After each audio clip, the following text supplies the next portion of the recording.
We are going to talk about all of that and more with Max Blumenthal. Right now, everyone be sure to drop a like on this stream, share it far and wide, and subscribe. Max, thank you so much for joining me. It's good to have you here. I know you're having a busy day. How you doing? Good to see you, Jackson. Good to see you as well. Now, I don't know if you got to catch this yet, but Haaretz just put out a very interesting report, which said, and I'll read it again for everybody, that top defense officials held urgent consultations the night before October 7th about a possible Hamas attack. No one in the IDF notified the Nova Music Festival organizers or ravers about this possible attack. Now, you've been doing incredible journalism over at the Grayzone about what actually happened on October 7th. I encourage everyone to follow along with your work there. But what do you make about this new report from Haaretz? I mean, we're seeing so many reports suggesting some kind of foreknowledge of these attacks, and I don't really know what to make of it, that someone shorted the stock market with the expectation of a major attack on Israel and made a ton of money. That Israel had known about it months in advance. I chalk it all. I chalk most of it up to Israeli hubris, and that their intelligence services are actually kind of a paper tiger. They're not so brilliant, and that they were operating under the illusion of total control over the Palestinian population. I think a lot of this thinking, the idea that Israel that its military intelligence apparatus would have allowed this to happen, doesn't give enough credit to the Palestinian counterintelligence operatives who figured out how to make this operation take place, or to the prime minister of Gaza, Yahya Sinwar, who was the mastermind of the entire operation and basically duped the Israelis into believing that he only wanted an economic peace with Israel, and concealed the plans, including plans distributed to over 1,000 well-trained or moderately trained commandos to attack Israeli military bases. So this was kind of in some ways, it was a masterstroke by Palestinian armed factions. It is a huge scandal for the Israeli intelligence services and the Israeli military. And things got really ugly at the Nova Electronic Music Festival, because as an Israeli police investigation showed, Hamas did not know that was taking place. And as we now see, the Israeli authorities didn't take proper precautions. I can tell you, Jackson, that I should honestly put this video out, because it's old video. It's like on my old YouTube account. But I went to a classical music concert on the Gaza border, where a famous Israeli conductor named Zubin Mehta conducted the Israeli Philharmonic Orchestra with the explicit intent of blasting classical music into Gaza to civilize the savage natives and to convince them to release an Israeli soldier who is still captive, Gilad Shalit. And so it's like that. What makes you think that you can do that?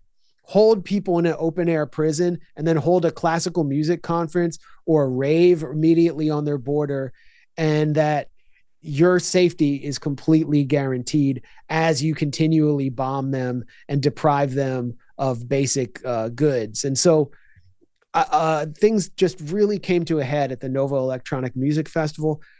I don't know exactly what happened there, but I'm starting to piece together what took place in general around its periphery and inside some of the kibbutzim where there were hostage standoffs, and it doesn't make Israel's military look any better. This is another massive scandal. I 100% agree. I also think it's a little bit odd that you have all of these media outlets like the New York Times and Haaretz who are saying that Israel had foreknowledge of this planned attack. It almost seems like they want to get Netanyahu out and put a more liberal face on the genocide, but I don't know. Exactly. I have another question for you, though, because the events on October 7th, of course, I think we all knew were going to lead to something of a military response from Israel beyond just bombings, and that's been this invasion. When it comes to the invasion, the Israeli military told us it was going to be a cakewalk. They acted like they were going to be in and out, and that was going to be it. They were going to wipe Hamas off the face of the earth and get back the hostages. What do you make of their invasion thus far? Have they been successful in their goals? And what do the casualties on the Israeli side look like?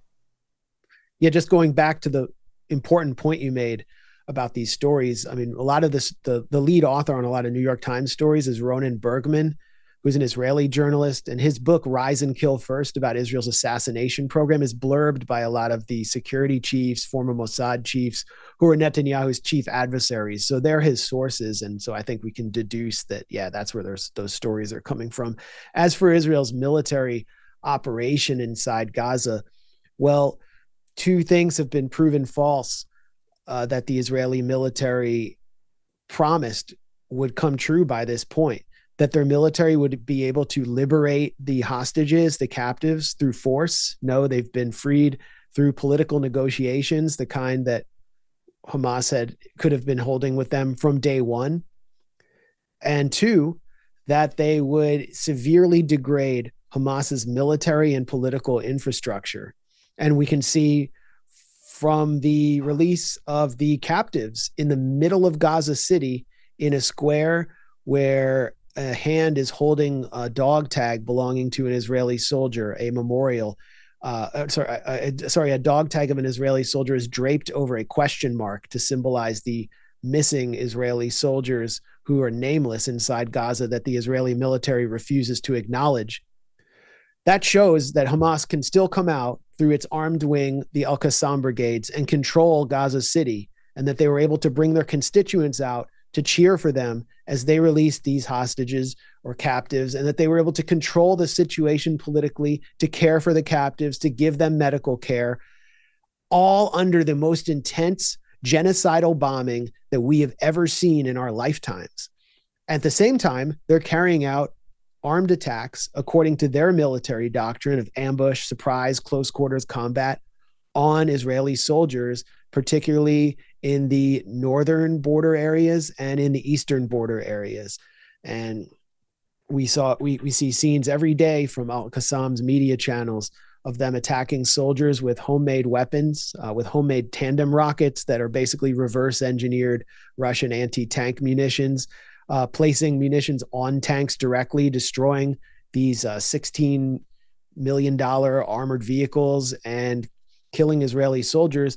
And meanwhile, Israel is winning the war on Palestinian babies. They've killed what are they? They're approaching like 9,000 women and children being killed now. They're really degrading the female and baby infrastructure of Gaza as they completely fail militarily to achieve their goals. And this can be illustrated through sheer numbers. The Israeli military announced that they believe that they've killed 1,000 to 2,000 mid-level Hamas commanders and Hamas fighters. Okay, 1,000 to 2,000 out of 15,000 civilians, which the Israeli military acknowledges is an accurate number. How many do they have to kill to succeed? If there are 30,000 Hamas fighters, that would be like 300,000 to 600,000 300,000 to 600,000 civilians killed in the Gaza Strip in order to eliminate Hamas. That's 1 out of every 3 people. Would be the most insane genocide, one of the most insane genocides in history. And they're never going to get there. They're not going to be able to get there. So far, I'd say it's a complete failure. Yeah, it really does look like a complete failure. And again, as with all these, Western proxy wars and wars that they've launched themselves, it seems like we really don't have any clear and concise goals. If the goal was to get rid of or to get the hostages, Netanyahu already seemingly admitted that he's not going to get all the hostages. If it's about wiping out Hamas, we know they can't do that. So what do you really think the goal is here? Is it about extending the political career of Netanyahu? Well, for Netanyahu, it's always about that. Every decision is about Netanyahu. And if you look at Netanyahu's history before he was prime minister, again, he was facing many prosecutions for corruption, for siphoning off money from German military aid, for example. His family's facing corruption charges. If he goes out of office, he's not immune any longer. And the Israeli public increasingly wants him out. The protests against Netanyahu are getting stronger and more ferocious. The military chiefs want him out. And everyone wants him out for a different reason, but he's the fall guy. And I think I would be shocked if his career lasted longer than this war. And the war is being fought with impossible maximalist goals that are advanced by the U.S. administration, by Tony Blinken and Joe Biden. It's a goal of regime change, removing a political entity that has a mass constituent base. I mean, I've been to Hamas rallies as a journalist in Gaza. No one can bring out that many people in all of Palestine, and it's completely grassroots. So what are they going to do? That's part of the genocidal mentality, is they're trying to eliminate anyone who supports Hamas by killing them and their entire family, by targeting them at home. And they're not going to be able to do that. The legend of these fighters within Palestine will live on.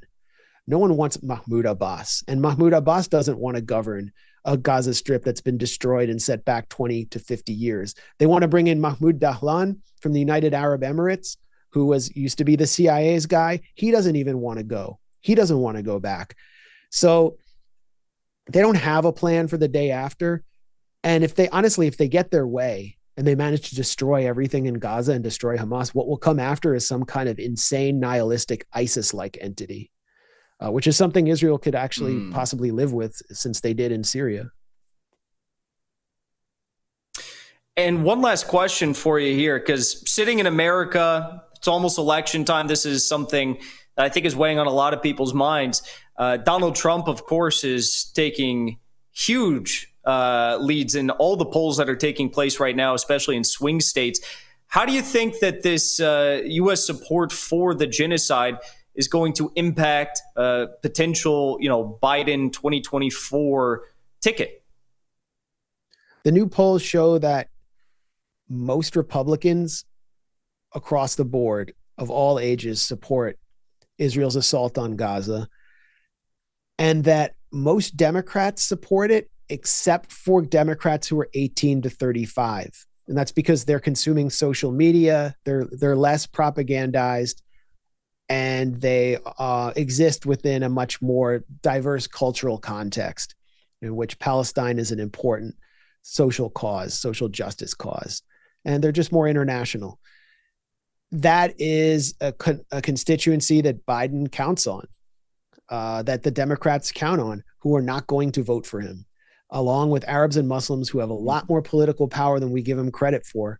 The Florida election in 2000 was partially decided by a secret deal between George W. Bush's campaign and the Muslim American community leaders of Florida, where he promised to get rid of secret evidence against Muslims if they delivered votes for him. And they had delivered tens of thousands of votes in an election that was decided by one of the narrowest recounts that had to be stopped. So Muslims pulling out support for Biden could cost him in key swing states, obviously, especially Michigan. And that's what's figuring into the Biden administration's calculations. They now are leaking that they want this war to end by January, because, in the springtime, they want to start bringing getting their base to circle the wagons against the bad orange Hitler Trump and tell them that they have no other choice but to vote for sleepy Joe Biden. But the young voters, the Muslim and Arab voters, they're not going to forget this. Along with the cost of living, which is just a disaster for working Americans, and Biden's generally demented character, I think it's a huge uphill climb for him, and they might replace him by springtime. We'll have to wait and see. I think one thing's for certain: Muslim Americans want Genocide Joe out, but they don't really have a whole lot of other options on the table with RFK Jr. and Zion Don. But Max Blumenthal, the Grayzone, thank you so much for joining me here today. Of course, everyone, you can follow him on Twitter, YouTube, and his work at the Grayzone's website. Thank you so much, Max. Great mind, and always reporting the news before actually the news reports the news. So everyone follow him along at those various platforms.